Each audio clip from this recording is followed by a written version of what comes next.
All right, lesson on properties of limits. So the really nice thing about limits is that although sometimes they're difficult, but if we can just plug numbers in, limits have a really awesome property that you can basically plug stuff in and in all the different parts and then do all the basically the arithmetic afterwards. And so most things don't work that way, but limits do. So that's the one good thing about limits. There are some abstract parts of limits that makes it a little bit different, but with the rules it actually helps. So I'm not going to go through all of these super carefully because you're going to see them as we do some examples. So basically these are rules, but you're going to end up just understanding how to use them. So they're not like rules you memorize like a formula.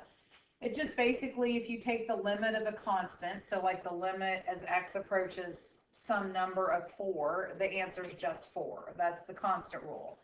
If you take the limit as x approaches c of x, it's just c. So basically what you do is your first priority to solve a limit is you just plug in. And if the function's defined on both sides of that and everything, you just plug it in and that's the answer. And so then if we have number 3 says coefficient rule. So if we have a number being multiplied times the function, we can simply plug in c into the function and then multiply it afterwards times the constant. If you're adding or subtracting, you just do the limit each time. You do the limit of f, you do the limit of g, and then you add or subtract, and it doesn't matter how many terms, okay? Same thing goes for products and quotients. You could just do the limit of each of the parts all by themselves and then multiply the answer afterwards. Again, most things aren't going to work like this, all right? So, for example, derivatives that we're going to do later will definitely not work like this. If you square root something and you're adding something that you square root all of the addition, you definitely can't do them each and then square root them after. But limits do have this awesome property. You just have to be careful normal dividing. You can't let that limit be 0 because it's on the bottom. But it works for powers, composite, square roots, quotients, products, add, subtract, whatever it is. You can simply do the limit of, like for this power, you just do this limit, you do this limit of the inside, and then get the answer and raise it to the function. If it's a composition, it's an f of g of x, you just do the limit of the inside and then do f of whatever that number is. And same thing with roots and everything. So all of it, as long as things exist, obviously, then all of these things work, okay? So we're just gonna do some examples. And you can certainly, these are not rules that you want to memorize as symbols or emblems or anything. You just want to know what they mean. So basically, sum or difference, the limit of a sum is the sum of the limits. So you just do them all separately. So you can work on that, trying to do things in your own words, but as you go through examples, it should be fairly simple. So we have these two graphs. The one on the left is f and the one on the right is g, and so there's two different graphs, and then we're going to answer a bunch of questions about combinations of those things. So on A, it says the limit as x approaches 3 from the right of f of x plus g of x. Well, what's nice is you can just do the limit as x approaches 3 from the right. So this first time I'm going to rewrite it, but we're just normally going to kind of do this part in your head. You just are going to do each of those limits separately and then just add the answers. So again, that's one nice thing about limits. There's a lot of abstract, weird stuff that is not as nice, but for this point, it's pretty simple. So we go back to the graphs. We're approaching 3 from the right on both graphs. So if we go back to F, we see that if we're going to approach 3 from the right, that means that we're going to be right here. We have to follow the graph, and we're going up and we're approaching 3 from the right. So we see that the y value would be 6. If we go over here on G and we approach 3 from the right, again, we have to be on the right side of G. We follow it along until we get to that value, which is 8. So that means this limit is very simple. it is 6 plus 8, which is 14, and that's it. So very simple to do arithmetic with limits when everything exists, okay? So B, we want the limit as x approaches 5. So again, I'm not going to rewrite these anymore because you're advanced enough students to get the idea. I'm just going to do the limit of each of those functions and then do all this arithmetic. So x is approaching 5. So let's go back and look at f. So for f, this time we're approaching 5. So it doesn't say from the right or the left, but fortunately the function is defined. So the answer is 2. So that means this beginning part is going to be 3 times 2 because this limit as x approached 5 was 2. And then it'll be minus 2 times the limit as we approach 5 on g. So let's go back to g and let's approach 5. Well, 5 again is defined and has a point and everything. So that answer is going to be 4 because again the y value. So then this will be 2 times 4. So this answer is, of course, order of operations. So you're going to get 6 minus 8 or negative 2. Okay, so you're going to find this part to be pretty easy for limits, and it's good practice to do just because we need to learn how to do this, okay? So let's do C. C, we want to approach negative 5 from the left. That's how we read that on F and G. So we go to our graph and we look at negative 5, which is right here. So we want to approach from the left. So that's going to give me 3 for that graph. And when I approach negative 5 from the left on G, I'm going to get 4. So 3 for F, 4 for G. So that means this answer is going to be 3 minus 4, which is negative 1. Okay? So D, now we're approaching negative 7 for both graphs. So let's go back and let's approach negative 7. So both of them are just defined for negative 7. So we just have the function value here. So negative 7, we get 5 for that graph, and negative 7 here, we get 3. So then we just do our arithmetic.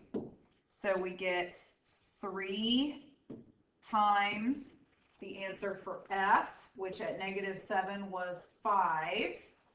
So 3 times 5 over the answer for G, which as we approach negative 7 was 3. So we have 3 times 5 over 3, and the answer is 5.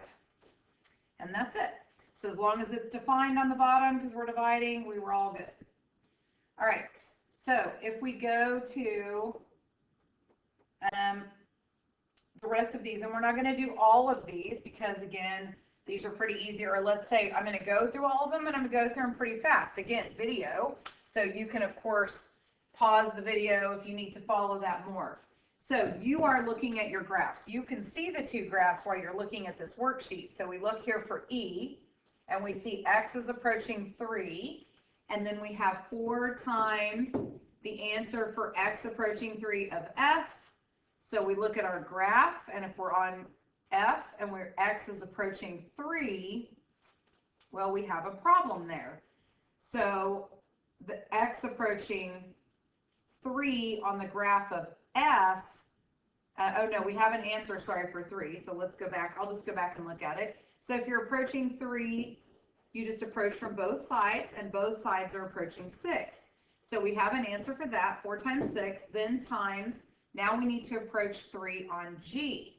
Well, if we look at G, our problem is right side is going to 8, left side of 3 is going to 1, so that means that does not exist. So this would be times does not exist. Well, we should never put equals there because that doesn't make sense. So what I do is just erase the equal sign, and then I just say my answer is does not exist. Okay, because we got something that doesn't work. It's not continuous there for G, so I don't have, or it's a jump discontinuity. There's a big gap there.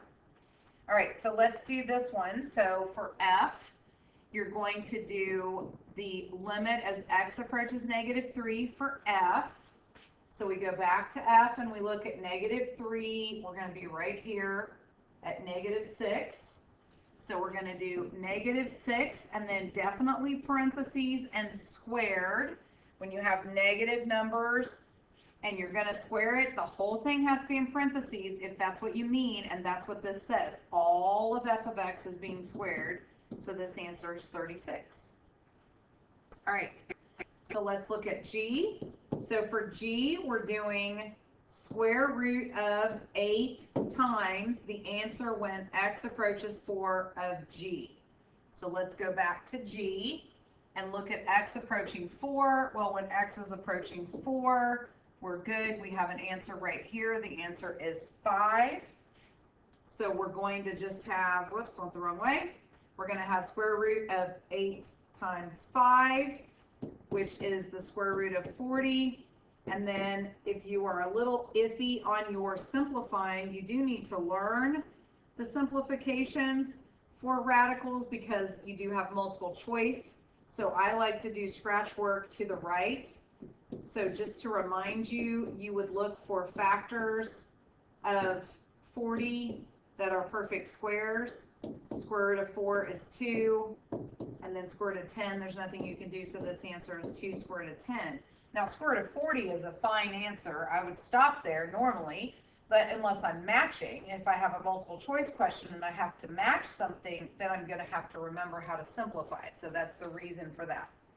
Okay, so on H, we're just, x is approaching -3 on both graphs. Well, if we remember, as x approached negative, we didn't do -3 yet, but -3, we had an answer for f, but on g, as x approaches -3, we have this vertical asymptote here because one side is going to minus infinity, one side is going to plus infinity. So that's a limit that does not exist. So my answer here is going to be does not exist, because if any part of that limit doesn't exist, I'm done. There's nothing I can do about that. All right, so for J, I'm going to leave that one.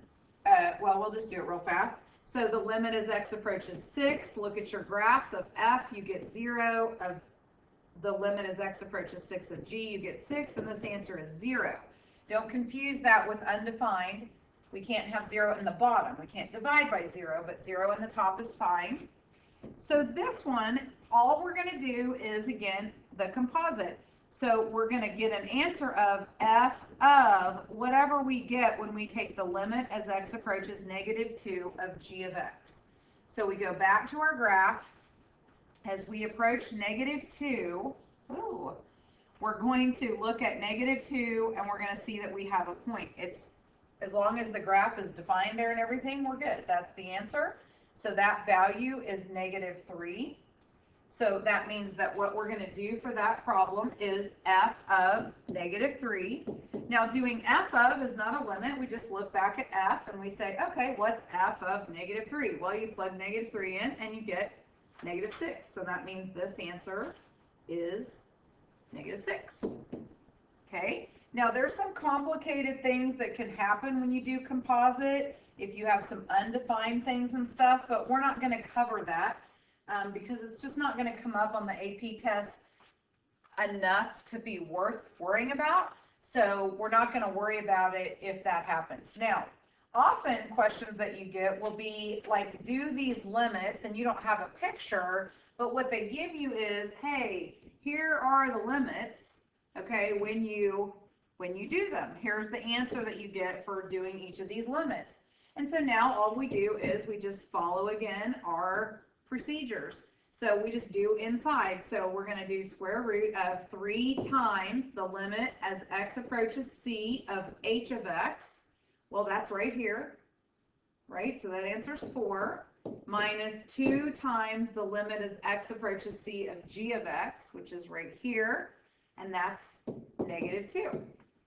And so we just simplify that. So underneath we have 12 plus 4, because it's minus -4, so we have square root of 16, which is 4.